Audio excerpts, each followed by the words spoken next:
किसी भी वक्त हमला कर सकता है। ऑपरेशन ट्रू प्रॉमिस के तहत इस बार इजराइल कितनी मिसाइल फायर करने वाला है, इसका इशारा ईरान के राष्ट्रपति ने दे दिया है। मसूद पेजेश्कियान ने कहा है कि ईरान अब खामोश नहीं बैठेगा और इजराइल बहुत ज्यादा पछताएगा। ईरान और इजराइल के बीच में अगले चंद घंटे बहुत अहम माने जा रहे हैं।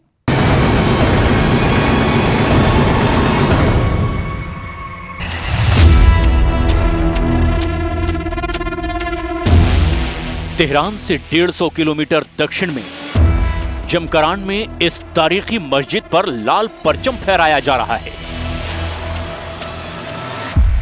शहर के पास बनी ये मस्जिद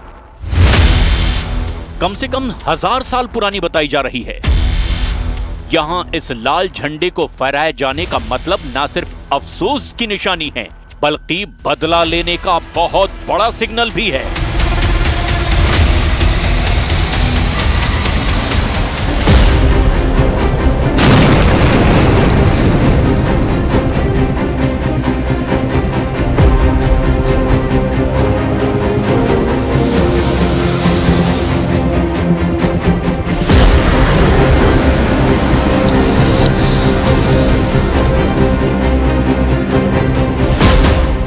ईरान का ऑपरेशन ट्रू प्रॉमिस 3 शुरू हो चुका है।